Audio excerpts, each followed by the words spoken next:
There are a lot of elected officials who are so afraid of this billionaire class. There's so many billionaires who will openly say that they are targeting elected officials who want guardrails on AI. And they're getting richer by the day, and they're trying to really thwart our democracy. Hey everyone, from KQED in San Francisco, this is Political Breakdown. I'm Marisa Lagos. Today on The Breakdown, amid battles over artificial intelligence policy in the state legislature, a ballot campaign for a proposed tax on California billionaires that has split the labor community, we're sitting down with the president of the California Federation of Labor Unions. The group represents more than 1,300 unions and 2.3 million workers in sectors including manufacturing, retail, construction, hospitality, healthcare, and entertainment. As its leader, Lorena Gonzalez is one of the most prominent voices for working people in the state. She joins me now. Lorena, welcome back to Political Breakdown. Thank you. Well, it's great to have you here in person as we head into literally the final days of this legislative session. So before we get to, the November ballot and the work y'all are doing there, I do want to talk about AI regulation and oversight. This is something that Cal Labor Fed and others have spent a lot of time on this year. Before we get to the specifics of the policies y'all are pushing, talk about the framing you're approaching this with, because I feel like in this moment, everything AI related is either like dystopian, it's going to ruin the world, or it's going to be our savior. Feels a little histrionic sometimes. Yeah. So how do you, as an advocate for working people, sort of see this moment? Well, it's a great question because it's kind of changed, right? We started talking about AI 3 or 4 years ago, probably before a lot of other folks, because of its implementation in the workforce. Algorithms, for example, we saw them not only in the gig companies, but also the warehouses, Amazon warehouses, and how that kind of would control, speed up, disengage workers. And so we started early on trying to get bills passed and really staying in our lane about working people, about jobs. And the more we've been in it, we do kind of battle with that same question. We know that AI can't replace people. There's so many jobs that should not be done by AI, that can't be done by AI. It doesn't have nuance. It doesn't have empathy. It doesn't have human value. And so, and we're talking about, jobs in healthcare and in teaching. And, they can put out all they like. At the end of the day, we're not going to, as a society, acquiesce to robot teachers and robot nurses. I don't see that actually coming. But and we know humans are better at these jobs than a computer could ever be. But at the same time, there are companies, corporations in particular, and the AI companies that have you believe that there will be catastrophic job loss. And our approach is saying, well, there could be catastrophic job loss, but that's a political decision. So this isn't inevitable. It's not something that we have to or should accept. And we really tie it back to NAFTA. A lot of especially the tech companies, will act like we're Luddites and say this is like the Industrial Revolution. It's just the next step. And how dare you stand in between us and progress?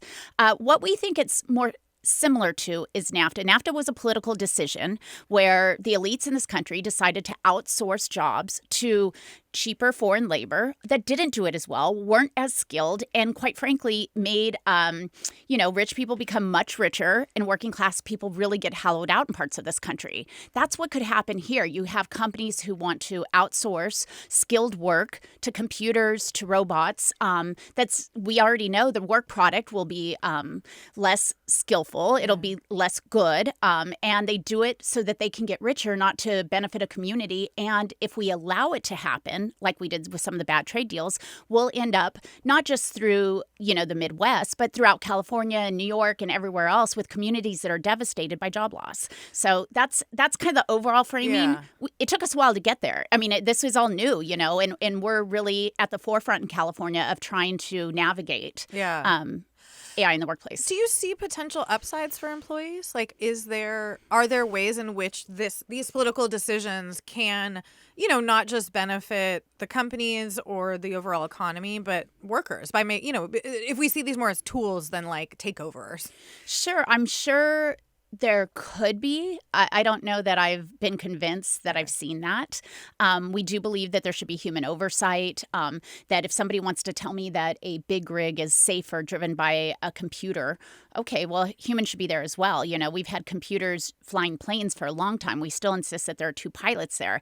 And there are always times when the pilots have to intervene. They have to be skilled enough to understand how to intervene if the computer goes down or if they need to override the computer's decision, which has been done in crashes to save lives. Right. And so we can approach it that way where, okay, to get the right balance or, to ensure that people are between these 2 lines, they're not distracted. They could help just the same way that staying within the speed limit, you can put on cruise control and that's helpful. But you don't want to do that without a person overseeing it. And that person has to be skilled enough to intervene. Yeah. All right. Well, you guys did have a package of bills. And as you said, you really have tried to focus on things that would affect employees. Some of these are about sort of using AI for, assessing resumes, for surveillance of workers, things like that. Mixed results so far. I wonder, though, if you could wave a magic wand and pick any one of these bills or areas to get passed, what did you see as the biggest priority this year in the medium term? I absolutely cannot. Everybody asks me this, and I'm like, I cannot pick a priority. There was one I actually thought would get passed and was such common sense and that is so necessary, but it got held in the first House Appropriations. And that was a Nick Schultz bill that said workers should have the right to know what AI tools are being used in the workplace, right? If you're being surveilled, if you're teaching the computer to replace you, that you should have a basic right to know that. We don't have that right now. I think because it was so obvious is why probably the industry went in and made sure it was the one bill that was killed in appropriations, but it just seems so common sense. But there are some, we have a bill about keeping, we call it bosses, but AI out of the bathroom. I mean, there are some places our laws obviously say you can't videotape or audio tape in a bathroom. Those are outdated laws. There are a bunch of things that a boss can do now to monitor you in the restroom. And we know that that's funny. That literally was one of my questions about that. Isn't that already illegal? Just to audio tape and videotape because the laws as they were written, however, they can heat map you, they can monitor how long you're in there. Are you in there, fixing your makeup, talking to somebody? Are you actually in the stall? They can have a lot of information about you, what comes out of your body. I mean, some really gross things, and they've been advertised, right? So we're like, let's not allow that to happen. Workers should have a general expectation of privacy in certain areas. And let's start with the most obvious. I feel like we've really put out some things that are so obvious. We have a bill to say that the computer can't monitor your brain waves. They have the tools to be able to stick earpods in your ear and find out if you're happy, sad, you're discontent at work. With union organizing, that's a big issue. So obviously, and it's just a sense of privacy. You don't want the boss reading your mind. It's creepy. and there are some other things we've already seen in place, like Kaiser tried to implement, basically, CalMatters had a great piece on it at nurse triage phone calls. So somebody calls in, or the nurse kind of is supposed to talk them through whether they need to come in, what kind of appointment they need. And they had AI monitoring it for tone. And you think at first, well, okay, is this just customer service? Are they pleasant? Are they being nice? But anyone who has had a nurse navigator, and I had one because when I was diagnosed with cancer, your doctor tells you, but they hand you off to a nurse navigator to answer all the questions. It started off, I was sobbing, of course. I was like, I'm going to die. What's going on? And we had a long conversation. And by the end, I was laughing. And so was the nurse because we were making jokes about, it's kind of like customer service. Yeah, exactly. Human interaction. But a computer doesn't understand that kind of nuance. And so what was happening at Kaiser is these nurses could be actually disciplined based on the computer's analysis of what was appropriate tone. We think that doesn't belong. There are traditional ways that you can discipline people. We don't think the computer should do it. That's another bill. There should be human oversight over that. And then we think that there's some spaces that AI just doesn't belong. We don't think that, we think nurses should be able to override computers when they're wrong and not be disciplined for that. We think that AI doesn't belong in the classroom teaching our children, that is, what we want human beings. We've had bills on teachers and faculty. We think that, AI shouldn't be triaging patients and shouldn't be deploying critical services. We want to make sure that people have the ability to actually do the things that people are uniquely able to do, and that is react to each other. Yeah. Okay, so we were just talking about all these AI bills, and some of them, as you said, have not even made out of committee. Some of them, a few of them are still pending. I guess just broadly, like, what do you make of how hard this has been in terms of, we're seen nationally as this deep blue Democratic state. Mm-hmm. I think there's a real sense that, this president and Republicans have no interest in regulating AI. But you've gotten a lot of pushback from Governor Newsom, from Democrats in the legislature. What does that tell you? Well, I will say this. We always point out when we lose a bill, but by and far, most of our bills have made it through, are active, are, if anything, I mean, they could die on the floor in the next few days. But we feel pretty good, and we've been very successful in getting bills out of committee and through both houses. Ultimately, not that it's easy, but we have been able to, using a variety of techniques, to really pressure, and then to the governor's office. And we've gotten a lot of vetoes, mainly vetoes from this governor. Mm-hmm. And so this year we're back at it with a number of bills and a changed landscape. I mean, the reality is, and we started seeing this, and we said, how do we ensure that elected officials really respond to what is the public will right now? And the public will is not to embrace and support innovation at all costs, or to allow AI to take our jobs, or to allow data centers to go into, communities without regulation and without assurances.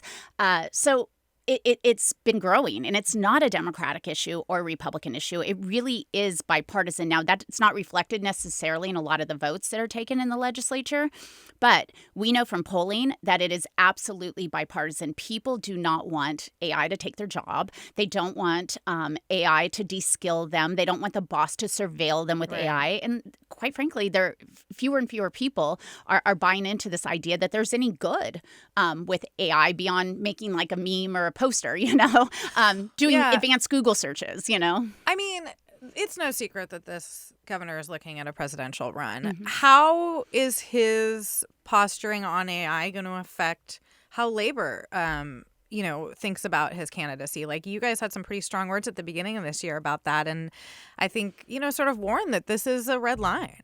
It's a red line. We brought out labor leaders from across the nation to be clear that this is an issue. You're not going to be able to just get out of California and not talk about it. My colleagues in every state, but especially those early primary states like Nevada and South Carolina, New Hampshire, Iowa, they're very engaged on what is going on here. They may be a year or two behind us, but they're watching, and they want actually advice on how to get this through. In fact, I was just at the Iowa State Fed Convention, and they were basically asking, how do we do some of these bills? So we know as Governor Newsom goes across the nation, he's going to be asked by labor leaders in every single state, hey, what'd you do on AI? And they already know.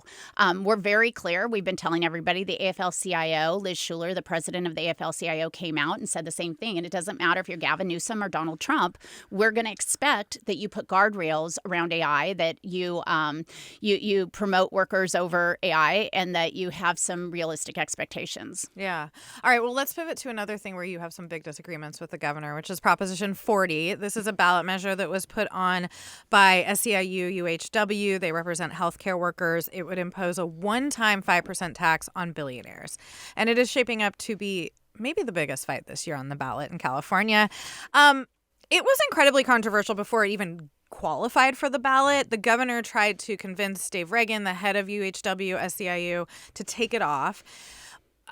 I don't know if you were in the room for any of those negotiations, but thinking back to it, like, do you think there was ever a path to get this off of the ballot? Like, this is something that Reagan says is really about backfilling these deep healthcare cuts made by the president. Like, was there anything the governor, or legislative Democrats could have offered to avoid this? I think the governor could have. In fact, I had conversations with the governor's chief of staff early on about this. I would prefer this right now not be on the ballot, but if it's on, we're going to support it. What the governor could have done is really listened to what Dave Reagan was saying. He wasn't looking to go to a press conference, to looking for credit for something. He is sounding the alarm about what's going to happen when those Medicaid, Medi-Cal cuts hit post-November. And we know it's hitting. And the number of, we have about 150,000 jobs that are at stake. We have dozens of hospitals throughout California that probably will shut down. We're already getting some of the feedback from some of those clinics and hospitals, especially in rural areas, that will lose their health care. We know the cost of uninsured Californians will be placed on those of us with insurance. And so this is real. And at the same time, if you look at just a general fairness, he cut all this funding for healthcare and... You're talking about Newsom? No. The the president. president. I'm sorry. Okay, yeah. Yeah, you're right. In H.R. 1, they cut all of this funding for healthcare with one hand and then gave billionaires a tax break with the other. So it does seem like a reasonable proposal for somebody to come up and say, let's tax the billionaires and fund the hospitals. It makes sense given what the amount of wealth they've been able to create under H.R. 1 and under the Trump administration.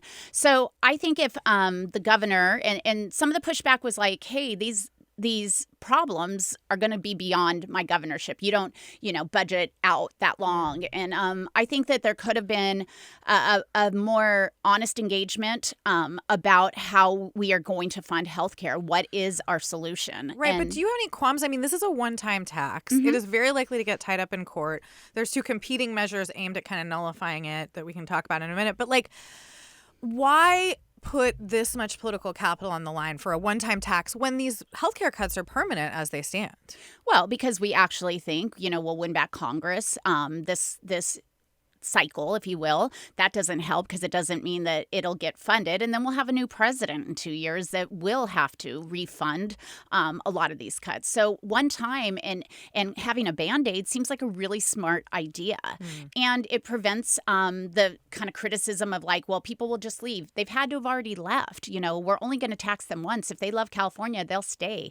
And there are billionaires who say they'll just pay it. Right? I mean, we've already heard that. So a lot of this is so much noise about it's not perfect, it's not ongoing, we should do it at the national level. All true. But what are we going to do about the cuts to Medicaid today, about the cuts to Medi-Cal that are going to be implemented after this election? People are going to die. And we heard from not just SEIU, UHW, but we heard from all of our healthcare unions about how this is already affecting their bargaining, how it's already affecting the level of care because the hospitals and clinics are already previewing what's going to happen. So if you talk to workers, they get it. They're seeing it already, and they're scared about what is coming. Yeah. And I think that that's just an obvious one. And then if you talk to young people, they're so fed up with billionaires and what we've done as far as the status quo and to allow this problem of crazed income inequality to exist, that they're ready to tax billionaires for just about anything. This has, not just attracted opposition from Newsom and Javier Becerra, the Democratic candidate for governor, but also, the California Teachers Association, the firefighters, other unions have lined up against it. They say that, they're worried that this is only to fund healthcare when there are bigger budget problems. Why do you think there's this split? What do you attribute it to? Union leaders did come out opposed to it. And obviously, there are teachers and firefighters in our federation. And we got to hear a lot about this when we had a convention. And quite frankly, I think the argument that this doesn't go just to teachers, that most rank and file teachers understand, you got to fund healthcare too. Not everything is going to go to teachers. And we've heard that over and over. So you think there's a split between the leadership and I will tell you this. We have two large joint locals, which are CTA and AFT, so the two teachers unions, the two biggest in the state, UTLA and the San Francisco Educators, are members of my labor council. The leaders of both those unions spoke in favor of the billionaires tax. I can't say what the disconnect is with official positions coming out of Sacramento, but that's just a fact. They what spoke about and the supported Newsom, it. Becerra? Do you think they're just shilling for billionaires? Why do you think that they are so opposed to this? I don't know. They'd have to answer that question. I think that there are a lot of elected officials, and it's not just people who are running for governor or president. There are a lot of elected officials who are so afraid of this billionaire class. You have billionaires pouring in so much money. This is part of the problem. The president gave them opportunities to become trillionaires and multi-billionaires, and they're trying to buy democracy out of it. And I think when people are an elected official and they're seeing all the just hundreds of millions of dollars being spent against individuals who are willing to take on the billionaires. And we were talking about AI before. Yeah. The amazing thing is the connection between these two. There's so many billionaires who will openly say that they are targeting elected officials who want guardrails on AI. And they're getting richer by the day, and they're trying to really thwart our democracy. In California, they said straight out, they'd like to disempower working people and their unions. So, I don't know if it's fear. I don't know if they just really think it's bad policy. I don't know, I think the governor has said, it should be national. And I do understand that's a rational argument, but we're not in rational times. I mean, in a perfect world, how are we getting that done? And where was he when Elizabeth Warren and Bernie Sanders were calling for a national billionaires tax? It needs to be done. And I hope he runs on that. But in the meantime, we also have to take care of Californians. And we have to really respect what voters care about and how voters are seeing this. It is, the tax itself is not very complicated, but, the billionaires have already bought, I think, almost $90 million in TV ads. Your side is not going to be that well funded. You're not billionaires. And then there's these two competing measures, Prop 41 and 42. 41 would require audits of these types of special tax, funded programs, but it also kind of has this poison pill so that you can't enforce taxes that are not subject to the state spending limit. That would undercut Prop 40.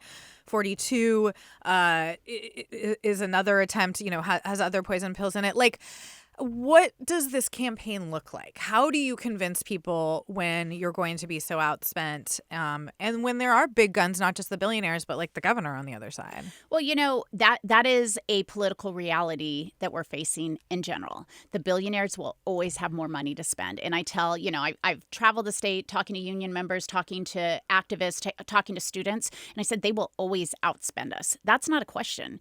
But people see that. We just saw it in a Bay Area race recently up here where Aisha Wahab was running a special race to become a congressional member, and billionaires and some of their special interests came in hard, spending, upwards of $8 million in the last few weeks. And people were complaining for another Democrat, right? People were complaining about getting, seeing every single ad and getting multiple mailers in the mail every single day. Voters there's are a stupid. saturation point. Yeah, for sure. Voters We saw that aren't with some dumb. of the Elon Musk money in 2024, right, in the Midwest. Exactly. And so we said what we're going to do is what we do best. That's to talk to people, to reflect what voters actually believe, and to ask people every time you get something, any political mail, any message that is coming through, you got to ask yourself, who paid for that? Yeah. And that is the number one question we're asking union members to remind their family, friends, coworkers, who paid for that and why? And, it's Sergey Brin. It is billionaires. And it's not true, too. We're already seeing SACB just did a kind of fact check on the first ad that's out. That was, of course, by the California Business Roundtable. And they're like, this isn't even true. Right. Made with AI slop. I mean, the connections are quite interesting. Yeah. But do you? That's the race. The polls show it really close, and generally, it's better to start on the yes side with over 60% support. This is in the 50s. Do you have concerns about the bigger progressive movement nationally if they can beat this in California? No. Like what that says? I actually don't. I think people understand, and I think California's positioning as the progressive beacon is really taking a hit. It's taking a hit on tech, on controlling tech. We're seeing ourselves outpaced by Maryland, by Illinois, by New York. It's taking a hit on how we cater to billionaires. What you just saw with billionaires taking over and big tech taking over the San Francisco Democratic Central Committee and the effects of that. So the local party just chose to endorse a no vote on which Prop I didn't 40. even know they could do that. Like I don't know what it they says had to about change their bylaws, I believe, to do it. Yeah. I also don't know what that says about our party structure. So how does a state party even matter then? Yeah. But largely, I think we have to acknowledge that we are not leading the economic populist progressive fights anymore. And if you look across the nation, you see other people really pushing in that direction. And California's just got a little too comfortable. California politicians in the California Democratic Party got a little too comfortable with big tech. And we're seeing so I'm not worried. I'd be really worried if the party as a state organization and labor as a state organization did not support a billionaire's tax, because then you wonder, did we lose our entire movement, our infrastructure? Are we going to be out of touch with young people? And so I was glad to see at least the shells of the infrastructure are continuing to support what's right. Yeah. I mean, it does seem like we're in an inflection point for the Democratic Party, right? You have these fights happening, not just over the billionaire tax, but over Democratic Socialist candidates winning primaries. I mean, you mentioned Aisha Wahab, was the sort of more progressive candidate in that race. She did win, but she'll be facing off against Melissa Hernandez again this fall. I guess just from where you sit as a representative of working people, like, how are you thinking about those internal battles? Do you feel like the party needs to be a big tent? Obviously, you're on the more progressive side, too. But, I just wonder how you're thinking about it more broadly.